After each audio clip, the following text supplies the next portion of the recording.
Mani sauc Ernests, es esmu no Ceplis, un šodien mēs apskatīsim malkas krāsni ar cepešu krāsni Telga. Vispirms jau iziesim cauri tehniskajiem parametriem.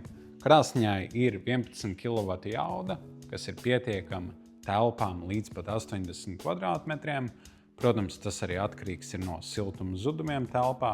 Krāsniņas augstums ir 104 cm, krāsniņas dziļums ir 44,5 cm, un krāsniņas platums ir 52,5 cm.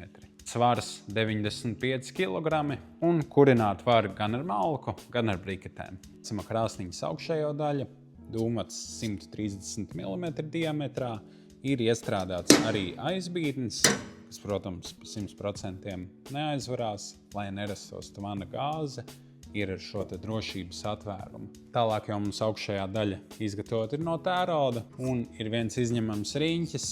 Tas ir, lai varētu piekļūt cepeškrāsnes augšdaļai un to iztīrīt. Varam redzēt, ka galvenais dizaina elements ir šīs keramiskās flīzītes, un tam ir divi plusi.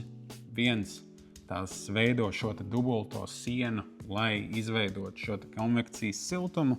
Vēsais gaiss tiek ievilkts caur šejieni, uzsildīts un izpūsts ārā pa augšējo atvērumu. Tas nozīmē telpas iesildīšanu daudz ātrāk nekā ar tradicionālām krāsnīm. Un otrs liels pluss ir pieskaroties pie krāsnes sāna. Tas nebūs tik karsts, ja mēs to salīdzinām, teiksim, ar kādu čugunu krāsni vai tērauda krāsni, kurai nebūtu šī dubultā siena. Tā kā divi lieli plusi. Pievērsīsimies cepeškrāsnī, kas ir viena no lietām, kas izceļ šo krāsniņu uz cita fona. Kromēts tērauda rokturis, cepeškrāsnes durvis ir izgatavotas no tērauda, ir Scotch Roebucks stikls, kas ir karstumizturīgs un ražots Vācijā, un termometrs, lai varētu precīzi nolasīt cepeškrāsnes temperatūru. Atverot cepeškrāsni, mēs varam redzēt, ka blīvējumā aukla ir izmantota gan pašām durvīm, gan arī stiklam, kas samazinās cepeškrāsnes siltuma zudumus un, protams, ļaus tām noblīvēties ciešāk. Tālāk jau ieskatoties pašā cepeškrāsnī iekšā, tā ir salīdzinoši vienkārša. Iekšpuse ir izgatavota no tērauda, ir izņemama panna, kurā var gatavot. Bet, ko mums ir klienti minējuši, un arī mēs paši esam novērojuši, ka liels pluss šāda tipa cepeškrāsnī ir tas, ka kur tu atrodas zem cepeškrāsnes, līdz ar to šī siltuma sadale ir ļoti vienmērīga ar sāniem, kas nozīmē ļoti vienmērīgu ēdienu gatavošanos. Aizverot cepeškrāsnes durvis, varam redzēt, ka tās noblīvējās labi un nekustās. Arī zem cepeškrāsnes ir redzams šīs keramiskās apdares dizaina elements. Apskatīsim pašu dekameru. Arī tāds pats kromēts tērauda rokturis kā augšējām durvīm. Kameras durvis izgatavotas no tērauda un Scotch Roebucks stikls. Tas attiecās uz dekameras durvīm. Arī varam redzēt šo blīvējumu auklu gan ap durvīm, gan arī aiz stikla, kas, protams, ļaus tās noblīvēt, lai dekamerē nepiekļūtu papildus gaiss. Līdz ar to degšanas process kļūst ļoti kontrolējams. Durvis dekamerē noblīvējās labi, kad tās aizver, tās nekustās. Kā jau iepriekš minēju, šī blīvējumā aukla dara savu darbu un neielaiž papildus gaisu dekamerē.